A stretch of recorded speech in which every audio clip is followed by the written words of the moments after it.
sociaux jubbanti itam dispositif yi nekk ci code pénal bi ak code de la presse bi nga xamante ne dañoo jàpp rek ne dañoo daal di ëpp waaye itam mu gàggantiwaat politique de régulation des médias bi fi ne boole ceek jël bépp ndogal ngir aar ñi nga xamante ne ña ngay jëfandikoo internet société civile bi yemu ca ndax la muy sàkku ci nguur gi ba tey mooy mu teg ay anam yoo xamante ne dinañu jàngal nit yi naka la ñu mën a jëfandikoo internet loolee nag ngir gën a ñoŋal liberté d'expression société civile bi di woo nguur gi si mu gën a dëggalaat ci sàmm convention yi nga xamante ne dañoo tënku ci droit international ak droit de l'homme. Ndeye Mati Dieng wax ci leneen jëm ci wàllum ndox mi ca Touba ki nga xamante ne mooy directeur général bu bees bu OFOR moom démb ba mu demee woon ca Touba xam na ne jël nañ matuwaay yëpp ngir saafara jafe-jafe ndox ci Touba rawatina jamonoy màggal nee na nag daañu yokk réseau bi te liggéey yi balaa yàgg dina tàmbali moom Alpha Bayla Gueye daje démb xalifa général des Mourides Sëñ Mountakha Bassirou Mbacké ay kàddoom ñu déglu ko ci micro Mariama Diop. bi ñu ñëwee wax nañ ko ne li nga xam ni moo concerné événement religieux bi di am fii muy màggal bi wax nañ ko disposition yi nga xam ni jël nañ ko pour mën a anticiper que distribution ndox bi nekk loo xam ni en fait du indi benn jafe-jafe ci màggal bi di ñëw mu concerné d'abord transfert bi mooy extension yi ñu waroon def nga xam ni bokk na ci ñaari kilomètres ñu war ko def fii ci dëkk bi concerné aussi visite yi ñu war a def sur le terrain visiter forage yi pour xool forage yëpp lan moo ci sooxee yan matériel moo ci manqué pour ñu mën ko remplacer avant màggal bi di ñëw bokk na ci électropompe yeeg yi nga xam ni xayma woon nañ ko war ko mën a dugal ci dispositif bi en tout cas waxtaanee nañu ci waxtaan bu yaatu li nga xam ni moom nañu fas yéene def pour màggal bi waaye ci beneen wàll ñun ñëpp xam nañ ne Touba dafa am jafe-jafe ndox ndox bi nag ñaar ñoo koy indi d'abord mooy événement religieux bi nga xam ni nit yi dañ fiy bëre ak beneen bi nga xam ne mooy extension mooy ville bi te loolu li ñu koy permettre li ñuy may rek ñu mën ko régler mooy ñu mën a di anticiper te anticiper mooy di prévoir chaque année ci politique yi ñuy def ñuy prévoir réseau bi ba pare di ko topp. mu ne woon Alpha Bayla Gueye di directeur général bu bees bu OFOR di kër gi nga xamante ne moom la ñu dénk ndox mi ci dëkku kaw yi des ba léegi ci ndox mi waaye ndox mi jóge ci sunu borom di ndoxu taw bi mu nekk lu am solo ci mbay mi fi mu toll nii nag ñuy wàcc lu jëm ci wàllum campagne agricole 2021-2022 waaye nag waa CNCR am nañ ci tuuti njàqare ndaxte dañoo gis ne wàllum jiw yeeg engrais joxe mi xaw naa yéex teewul nag ki nga xamante ne mooy Aliou Dia di njiitu force paysanne bokk tam comité suivi campagne agricole bi moom mi ngi dalal xel yi Mouhamed Diop. campagne agricole 2021-2022 nu mu tàmbalee yéex na lool conseil national de concertation et de coopération des ruraux am njàqare ci ñi nga xamee ne ñoom la ñuy yóbboo semence yeeg intrant agricole yi ci biir gox yeeg goxaat yi Sidi Ba chargé de communication bu CNCR. ci ni ñu ko gisee de ci xaw na yéex tuuti te doxin bi xam nañ li ko waral am na fu mu tàmbalee taw ci réew mi nañ ko doon waxee teel nañu jot alal jox xam ne nguur gi santaane nañ ko dugal caare bi yaakaar nañ daal ci 23 mai tey dina fekk au moins mise en place bi toll à hauteur de 50%. Alioune Dia bokkul ak moom xalaat njiitu force paysanne jàpp na ne mise en place su semence yeeg intrant yi léegi mu daj ci biir réew mi yépp. jàpp nañu ne fii ak le 25 mai lu ci bëri dana war a mën a àgg su fekkee lépp itam àggut ndax li ñu amee chance mooy opérateurs yi nga xam ne ñoo joxe jiw yi ñu ëpp ci ñoom fañ leen wax leen yóbbu leen fa jiw bi dafa fekk ñoom foofu lañ doon jëndee gerte foofu la ñu di faral di denc itam seeni jiw. lu jëm ci njëgu intrant yi chargé de communication bu CNCR di Sidi Ba jàpp na ne kilogramme gerte bi ñuy jaay producteurs yi cher na lool. parce que li gën a tuuti ci li ñuy jëndee kilo gerte gi bu ñu subventionné mu ngi jar ci 220 francs yenn semence yi mel ni ay R2 mu ngi jar ay 230 francs base nag xam naa ni ay ëpp na ko. engrais bi nag atum ren dañ ko subventionné waat waaye nag ñi nga xam ne ñooy producteurs yi li leen tiital moom mooy engrais bu jafe bi ci biir àdduna bi. waaw boo seetloo engrais ren dafa cher ci àdduna bépp. Sénégal gii nag amoon nañ ci ay jaaxle waaye nag ci taxawaayu ministère bi waxtaan nañu ñoom itam ak waa ICS ba Sénégal moom xelam dal na ci ne lim soxla ci engrais moom. nawet bi tàmbali na ci yenn gox ci biir réew mi waaye béykat yi moom li leen métti mooy boobaak léegi mënaguñoo gis benn yoon li nga xamee ne mooy intrant agricole yi. pour man RFM mooy rajo bi gaaw ci xibaar yu wóor. RFM xibaar yu wóor te wóor. 8h tegal juróom-ñaari minutes wéy ci xibaar yi wax ci leneen di ñàkkum karange gu ñu nemmeeku ca quartier yi di Mbot 3 ak Mbot 4 nekk ca Sam Notaire ca diwaanu Guédiawaye askan wa nag nee na agresseur ñoo fay nekk di lëmbee te li ko waral nag mooy ay camion xam te ne camion yàqook yooyu dañuy taxaw ci wet ga fu ko defee foofu la bandi yi di làqatu bu guddee ñu def naka sudul noonu ñoom askan wa nag am titange daal di koy fësal bindoon ca nag taskatu xibaar yi nag démb Oumar Mbow. askan bu yeewoo ca Mbod 3 ak Mbod 4 tiitaange bu rëy la ñuy dundee bés bu jot. jaan sax génn na fi jaan génn na fi ñoo ko rey. benn femme doon jënd ci boutique bi gars yi agressé ko te loolu musu am ci koñ bi. ay signal ay jaan ak itam ay agresseur ñoo ñëw dëkk ak ñoom ci koñ bi moo tax fi ñu nekk rek seeni fit day tëf tëfi. Pathé Diop di xamle li waral lu nu mel. suñu koñ bi dafa xaw a doy waar dafa yàqu complètement amatul sécurité lëndëm bi lu neex waay def te malheureusement ñun ñi ñuy teg coono bi amul kenn ku fi dëkk ci koñ bi. ay gros porteurs comme ñi ngay gis ak camion yoo xamante ni ak ilaa yow mi din dootuñu daw ay épave la ñu ñëw sànni fii yaa ngi dégg dem na ba léegi agression bi sax dafa gën a grave fi léegi ci koñ bi nit ñi ñemetuñu génn te gis nga affaire ni mu jegee jàkk ji suñu paa yi dañuy génn di dem ci jàkk ji maire yi mënuñ coo génn liggéey yenn heures yi élèves yi jàngi mënutuñ génn yenn heures yi mais gis nga xoolal tali bi ni mu toll gis nga tali bi ni mu toll xoolal ki fi gaare benn camion sax l'autre jour moom si moom neen dem dafa bëgg génn mënul génn benn dëj bu nekk fee la dem ñaan waa dëj bi ñu teggi baas bi pour moom mu mën a génn foofu parce que mënatul génnee fii ay camion yu fa gaare tax agresseurs yi di ci lakkatu kon guddi gi moo waral li nu mel tax ay ndaw yu dëkkee ci koñ bi jóg ngir jëlee fa li nu mel. dem nañ foo xam te ne sës nañ dootuñu may kenn dara désormais camion yëpp dafay jug parce que jeune koñ bi jug nañ pour non seulement déguerpir lépp luy camion fi ci koñ bi mais defaraat koñ bi setal ko def tout pour def fi lumière pour que koñ bi am sécurité désormais na ko ñëpp déggandoo bu ñu continuer nii dafay doy waar. ñooñee ànd ak mairie nag askan bu Mbod 3 ak Mbod 4 ne dinañu jógal seen bopp indi kaaraange ci bërëb bi loole li muy firi mooy agresseurs yi ak itam chauffeur gros porteurs yi nañu gaaw buub seen bagage. léeg li kenn du ko teg sama robum góor. nañ leen fi génne ñu jóg fi. RFM Mbod 3 Mbod 4 Omar Mbow. bu ñu jógee Mbod 3 foofu nekk liggéeykat yu Salan di Sine Saloum di usine xorom ba fa nekk mais loolu la ñu def li ko waral nee nañ anam yu doy waar ñi liggéeyee mel ni sax dañ daanaka mel ni njaam na ñuy nekk di liggéey jamono ji tax sax nee nañu dañuy dem ci grève kayitu yëglu bi ñu dugal jeexee ab ndaje lañ ci amaloon démb ca Kaolack Ibrahima Diame. liggéeykatu Salin yi la moo xam ay ouvrier moo xam ay permanent yore seeni brassard rouge feesoon nañu dell ci salle de la bourse du travail bu Kaolack li ñuy ñaawlu moo di seen anamu liggéey bu metti ak exploitation bi ñu nekkee seen kër liggéeykaay bi le góor gi puy moom mooy seen délégué personnel. exploitation foo ko natt rek romb na ko liggéeykatu Salin naqar misère mal vivre la ñuy dund te loolu nag dafa jot ci Sénégal bi ñu ne troisième millénaire mu war a jeex ndax mënoo ne da ngeen ci entreprise boo xam ne entreprise France d'exportation la xam dañ ko exonéré droit de douane patente TVA exonéré ko loolu yëpp léegi nag moom mu nga xam ne matière première am ndoxu géej gi la ak jant bi mu woyal ko jaay te di def chiffre d'affaires boo xam ne 14 milliards lay def te du fay juróomi téeméeri millions ay salariés loolu kon ëpp na jéggi na doyo li ci des nag moom dafa toll tey foo xam ne liggéeykat yi war nañoo mën a sentir seen bopp ci alal jooju ñuy créé. loolu nag ñu ne faw ñu dàkkal ko ci nii wala ci nale xeex boobule nag duñ ci wet ndax ñii di intersyndical yi nee nañ daañu ci dugal seeni loxo Abdou Ndiaye moom mooy secrétaire général union régionale CNTS Kaolack. li xew Salin nag kilifa yi nga xamante ni bi dugal nañ seen loxo ci Salin wallahi le moment venu on va les dénoncer. on va les dénoncer dañoo mën a dóor ay livre. liggéeykat yi nag ñu ne déposé nañu préavis de grève négociation yi nga xam ne moom la ñu tàmbali depuis lors juragul dara ñun nag jéem nañu woo kii di directeur Salin di Guy Deschamps waaye antuwul téléphone am bi day sonné kenn jëlul Ibrahima Diame Kaolack rajo Futurs Médias. Ibrahima Diame mu fekk jamono jooju nag yeneen i liggéeykat ya newoon ci kër yi yoroon wàllum tonn mbalit mi SIAS ak AMA Sénégal ñoom di yëglu ba léegi li ñu bëgg mooy nguur gi fay leen seen i ndàmpaay toll ci 4 milliards ci sunu koppar nee nañ nag boobu ba léegi ñi ngi xaar gisaguñu dara démb nag lañ ko xamle gannaaw ba su ñaan ak wàcce kaamil bu ñu doon amal jagleel ko seen moroom yi nga xam te ne dañoo génn àdduna Madani Si moo yor kàdduk kuréel gi ëmb liggéeykat yooyu na woon ca AMA Sénégal ak SIAS ñu déglu ko ci micro ndongo ka collectif bi nga xam ne ni moo ëmb liggéeykat yi nekkoon SIAS ak AMA Sénégal ñooy ñëw def wàcce kaamil ci suñuy camarades yi nga xam ne ni ay way dawlu lañu génn àdduna te ñi nga xam ne ni génn nañu àdduna plus de 200 agents ay pères de famille ak ay mères de famille génn nañu àdduna te tey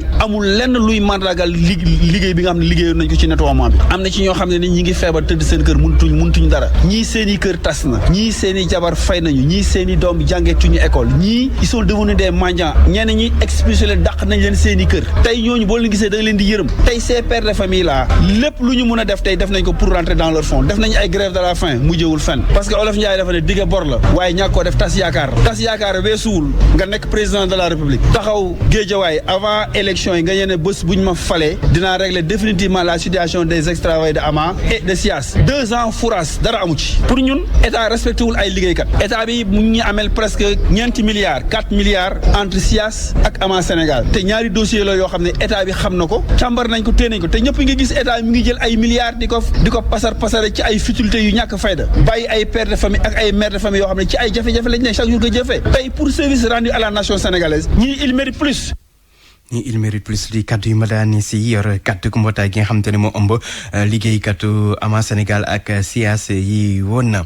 ñetti usines yu lakk démb mu nga xewee nag ca zone franche industrielle ca Mbao muy nag benn usine buy defar tamaate benn usine buy defar saf-safal ak benn usine boo xamante ni moom daal plastique lay defar lakk gi nag démb ci ngoon la am ndongu ka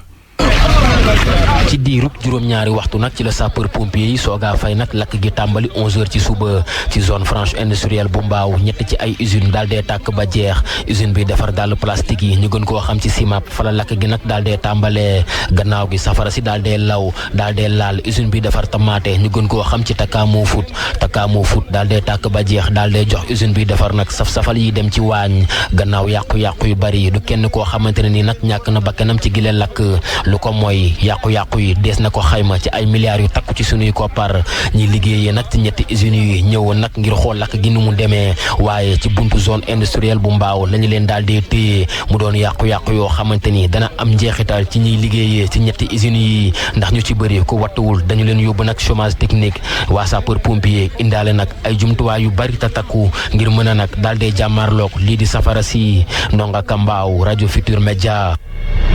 ak RFM kumpa jeex na. wax lu soxal wàllum politique ak rëddaatu gox-goxaat yi ci réew mi rawatina lu ñeel nag région bu Dakar Diour Thiaw ki nga xamante ne mooy Ndiagne Diop di maire bu Bambilor daal di ci addu moom nag ñaawlu na ñàkk waxtaan yoo xamante ne moom waroon a jiitu ci dogal bu ni mel ci geneen wàll na mu gis ne loolu yëpp du dara lu may pexe la yoo xamante ne Omar Gueye ministre bi dénk gox-goxaat yi moo ko tëral moom maire bu Sangalkam dañ ciy déglu leeral yu Ndiagne Diop ci jokkoom ak Ndate Diop. dama déglu la communication du gouvernement le ministre des collectivités boo dégloo kàddam lépp mu ngi ko basé ci incohérence man li ma si jaaxal mooy bu ñu demee ba xool ci réseaux sociaux yi gis un ministre de la République ci projet de redécoupage de la région de Dakar mu yéeg ci otaam décapotable population yow yi topp ko ak seeni tamas seeni ndënd muy crier victoire bi remercier le président de la République loolu man gisuma ne liggéeyu état la doon def donc liggéeyu politique am bu boppam la doon def kon dafa am combat wala mu am xeex boo xam ne moom la nekkoon ci xolam di wane askan wi ne gañe naa xeex bi ma doon xeex. ministre Omar Gueye ci boppam moo def lu ni mel. am nañu image yi ndax dañ ko seetaan en direct réseaux sociaux yi ci seeni page Facebook muy jubilé biir Sangalkam muy samedi bi ñu oree jeudi vendredi le samedi ba loolu la ñu seetaan di ko gis. population yi ànd ak moom muy wër biir mbedd di Sangalkam ma yaakaar na nag réew bu fekkee état la ñuy wax loolu jekkul te rafetul ci un ministre de la République di ko def. kon combat politique nga ko jàppee daal. man de li ma gis mu def ko keroog mbiru politique. dafa mel ni meeting même ci suuf sax urgent mini meeting du ministre des collectivités territoriales la ñu bind. mu nekkoon Ndiagne Diop di maire bu commune bu Bambilor fii ak minutes yu néew di ngeen ko dégg ci ni mu gën a yaatoo mooy gànnaaw RFM gànnaaw xibaar yi des ba léegi ci wàllum élection locale yooyu ñu dëkkmal ca diwaanu Ziguinchor njiitu parti bi di S2D moom nag daal di nay fekki waa APR fas yéene ànd ak ñoom nee na nag waa Benno Bokk Yaakaar nee na nag moom ñëw rek ngir bank loxoom waaye dafa fas yéene wone dayoom ak dooleem ci wàllum politique Lamine Ba.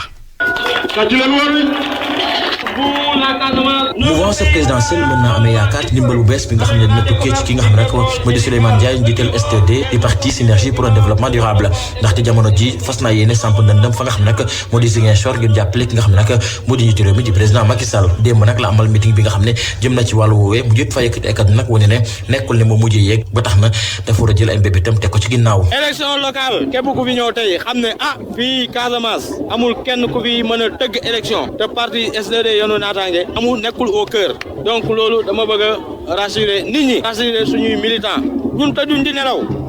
à tout moment ñu ngi sur le terrain pour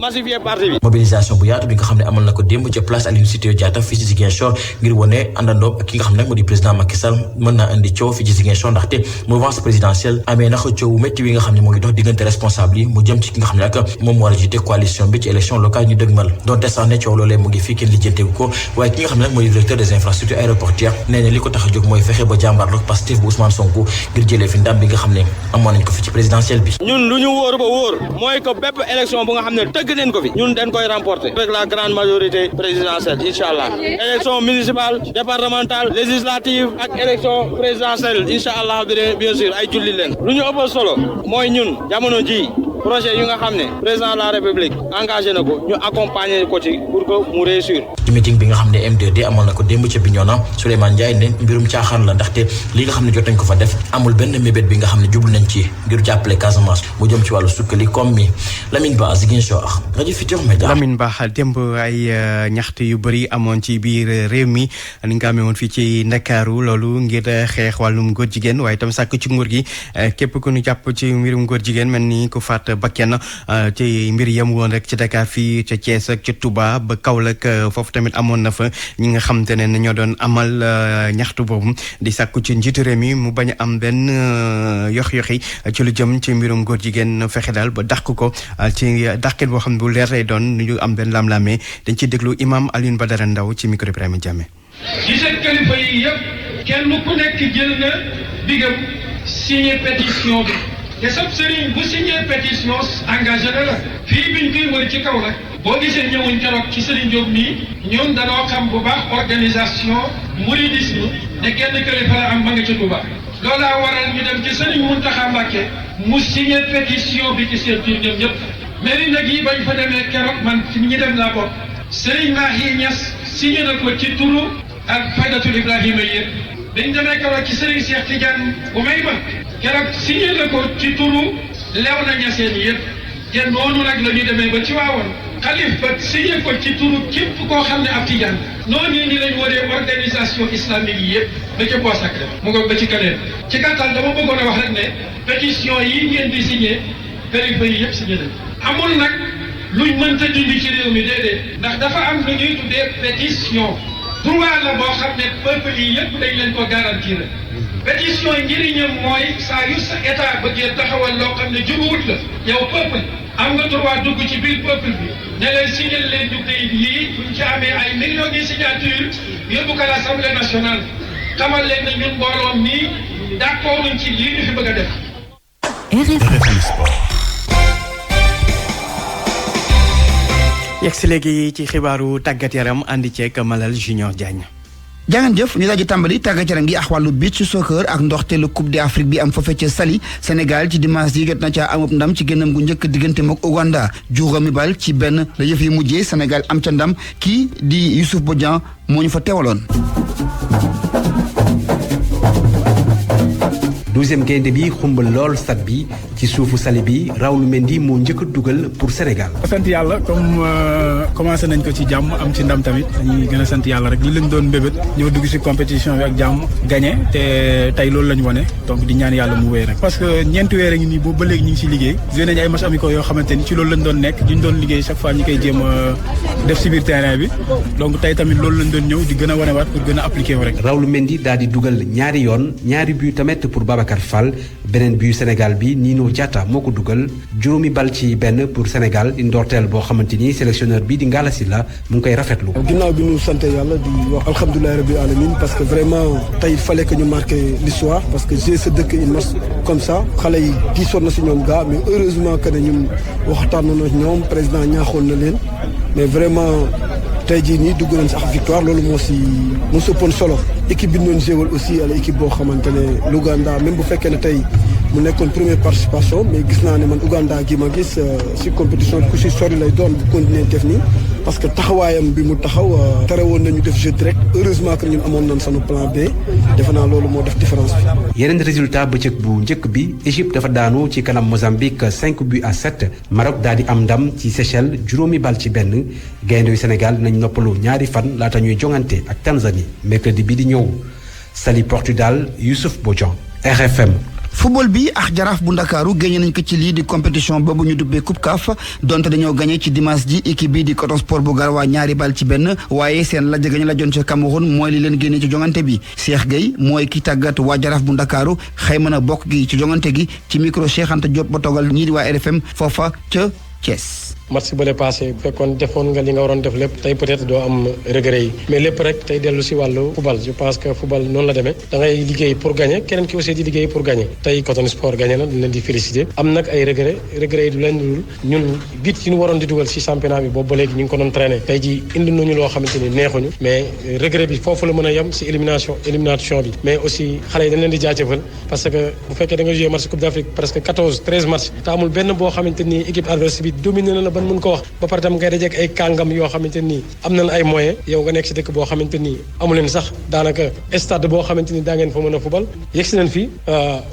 parce que aussi xale yi am nañ fula bi ñu waroon am ba yegsi fii certes ñu éliminer leen mais aussi gàcce ngalaama ñi nga xam ñooy dirigeant jaraaf yi parce que durant tout le parcours def nañ moyens yi nga xamante ni war nañ ko def si dëkk boo xamante ni waruñu jéggi fenn mais ñoom fexe nañ ba jéggi fa kon kooku dañ koy def si li nga xamante ni moom mooy dirigeant jaraaf yi parce que ñoo mettre xale yi si ay conditions ban njëg si fii mais toujours li may wax rek di am ay regret parce que bu lépp weesoo aussi en dehors de considération ay arbitre en considération climat ñun ñoo éliminer suñu bopp si match aller bi. football bi si réew mi daanoonu yeggali fukk ak juróom-ñaar bi journée championnat bi nu ni si altine ji génération foot moo dee kon dajee ak waa AS Pikine Njàmbur ñaari tali daanu jongante Casa Sport laale ak waa Stade de Mbour Dakar Sacré-Cœur ak Jambar Gorée moom dina laale ak waa SNEPS Excellence football ba ca Angleterre jeexal nañu seen championnat ren ji Liverpool daji naa kon jeexal si ñetteelu place ci bile compétition ndax dañoo daal ji daan ci bés bu mujj bi équipe bu Crystal Palace ñaari bal si dara la mujjee Sadio Mané mooy ki dugal ñaari but yëpp Leicester moom Tottenham moo ko daan ñeenti bal si ñaar équipe bu Chelsea dafa ñàkk digganteem ak Aston Villa 2-1 Manchester City moom doxantu na si digganteem ak Everton juróomi bal si dara la ko mujjee dóor nu wax wàllu basketball African League Douane dafa daanu digganteem ak Zamalek ci dimanche ji 82-62 le match ba mujjee waaye loole du leen tere bokk si ñaareelu pàcc bi la jongante ndax poñoon am matena loole le kookee di Mamadou Gueye Pa bi mooy ki tàggat waa AS Douane xayma na jongante bi ci micro Mor Bassignan. waaw positif kontaan sama joueur yi trop parce que ay locaux la ñu soo demee Zamalek centenaire la ñu ñaar fukki titre la ñu am ak juróom nekk nañ fi plusieurs reprises champion d'Afrique en club am ay internationaux yu bëree bëri yu mature pratiquement mooy équipe nationale u Égypte bi dama leen daan gàcca galama parce que xar kanam bii ñu wone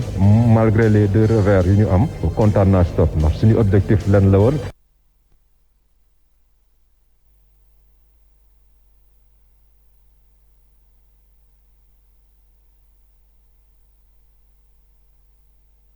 teg la ñun dañu yëg si podium bi et puis dañu nekk si deuxième place bi dañu perte première place bi si ay détails dañu gagné ku nekk 3-3 ñu dem tirage génnee mooy 73 yi mooy 73 nga xam ne Sénégal bi moo gagné woon compétition bi yëpp en général mooy am na niveau général lu judo Sénégal yéeg na li ñu des si liggéey xam nañ ko nañ demandé autorités yi ñu jàpp si encore donc dès le mois de novembre prochain dina am dawandee si début mois de juin bi fa am champion du monde après boobu dañuy dem si Jeux olympiques yi bu ñu fa jógee dañuy préparer juste Open de Dakar bi mu di benn athlète képp bu qualifié ci Jeux olympiques ñeel judo moom Mbagnick Ndiaye xamal ñu ne itam wàccaay gi dañ ko yàkkamti moo tax li ñu gis ñu ngi ko doon xaar. waaw xaw na des voilà préparation xaw na gàtt parce que ak Covid bi yombul woon ñu regroupé ñun ñëpp mais ak fédération bi ak staff bi ak yooyu noonu jël nañ les moyens qu'il fallait pour ñu mën a def regroupement bu normal. lu ñeel 42e édition championnat d'Afrique yu judo yi nag Sénégal ñeenti médaille de bronze la ci am ci compétition individuelle yi ak benn médaille d'argent par équipe ñu fàttali itam que ni double champion d'Afrique bi di Mbagnick Ndiaye ñàkk na titre am fii ci dëkkam. jàngeen jëf lii mooy li gënoon a fës ci xabaar tàggat yaram yi jàngeen jëf ci xerawlu bi salaamaaleykum. jërëjëf ñu koy sant bu baax a baax moom Malal Junior Diagne ci xibaar yi soxaloon wàllum tàggat yaram kon mbokk yi foofu leen yem ak yéen ci xibaar yi ne sut ñu defu partali ci li ci gënoon a fës.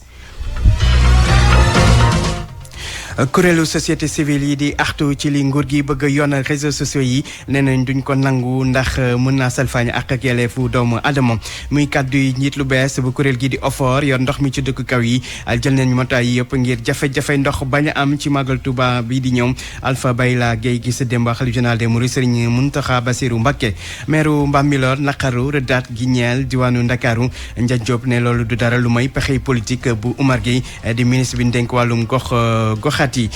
tàggat yaram jaraaf toog ci quart de finale coupe CAF donte sax dañoo gagné démb waa Coton Sport bu Garoua 2 bal ci benn waaye ci match ba dañ leen gagné woon wàllum beach soccer moom Sénégal gagné matcham bu njëkk démb waa sunu gaynde yi gagné waa Uganda 5 bal ci benn. mu nekkoon xibaaru suba gi ci rajo Futurs Médias El Hadji Ndiogou Diène ne woon ci micro bi ànd ak Aliou Ba ci machine bi ni leen ko waxee léegi gan gi di Ndiagne Diop maire bu Mbambilor waxtaan wu yaa mu seq ko ak Ndati Diop jëm ci wàllum rëdd gox yi rawatina diwaanu Ndakaaru léegi lay doon waxtaanu Ndiagne Diop ak Ndati Diop jaajëf ñeen ak jàmm.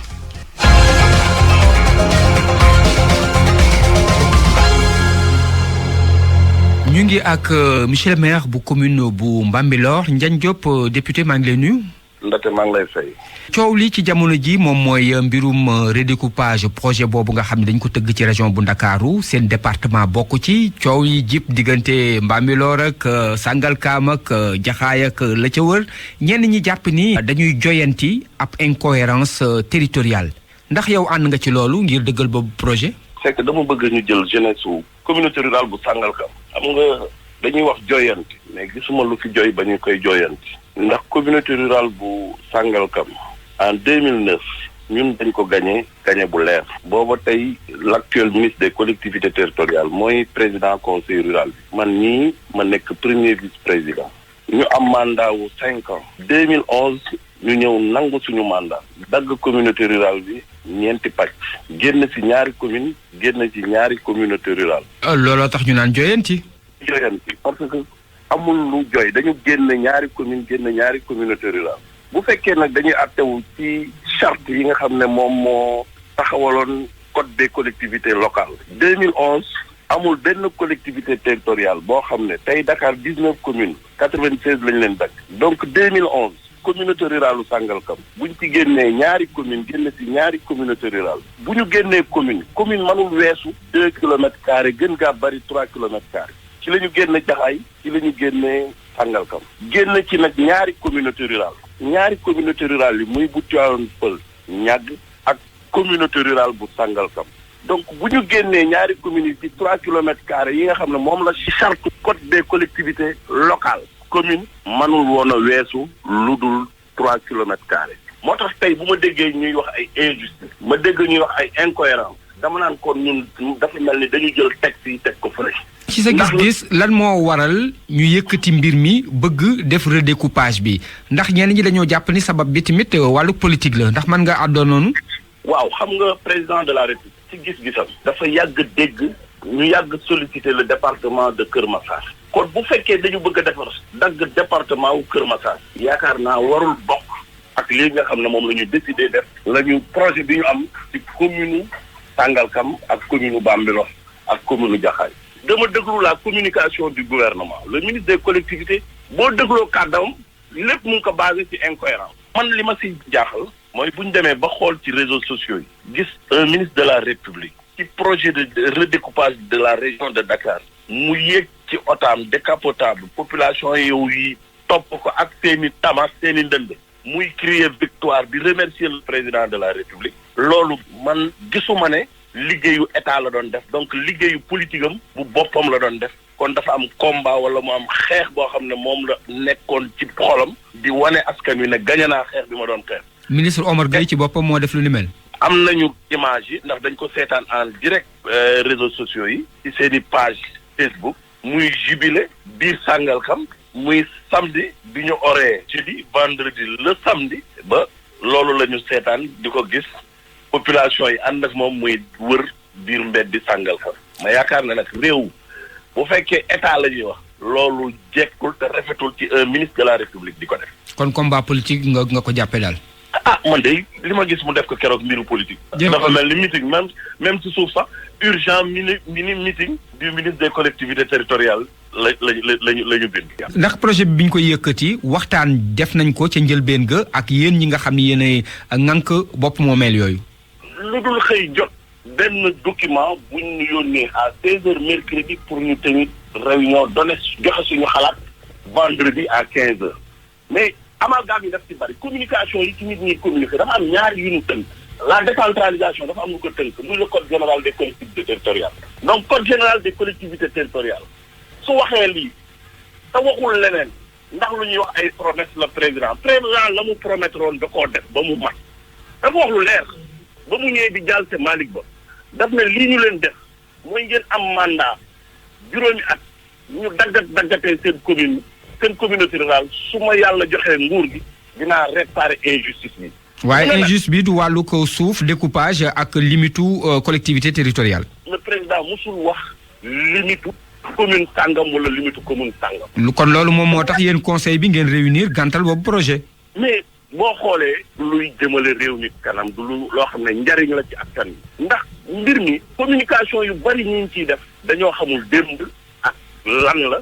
ndax lii sunu référence mooy le code général des collectivités article 74 rek la na problème. kon bu askan wi génnee di manifester di lànk lu ni mel kon projet bi dafa nekk boo xam ni dafay rey seenu gox nga bëgg a jàpp. en tout cas bu fekkente ne vision bi président de la république am mooy des collectivités territoriales fortes viables et porteurs de développement man gisuma lii nga xam ne mooy projet bi nu ministre des collectivités territoriales yónnee pour mu ci commune Bambilor mën a nekk une collectivité territoriale forte. Viable et porteur de développement. loo ko jàppee coquille vide. en tout cas man moom laa gis ndax nag dama bokk ci biir. tey l'emploi que nous allons perdre bi ñu nar a ñàkk li ñuy ndaw yoo xam ne weer wu dee ku ci ne di nga am loo jël weer wu dee ñu fay la nga dem yóbbu sa famille ñooñu tey fan lañ leen di jëlee infrastructure yi nga xam ne tey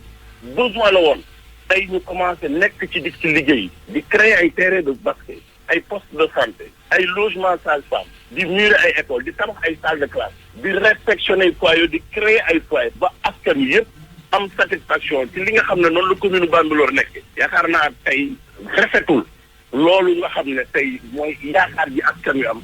ñu dikkal leen ko xañ. est-ce que askan woowu dina bàyyi bi projet di jàll. en tout cas man en ce qui me concerne en tant que maire di démembrement wu état laa fi nekkal am naa xalaat nag am naa sañ-sañu wax sama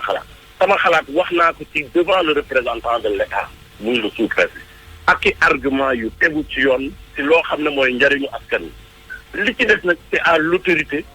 de prendre une décision bu ci génne nous serons derrière cette décision.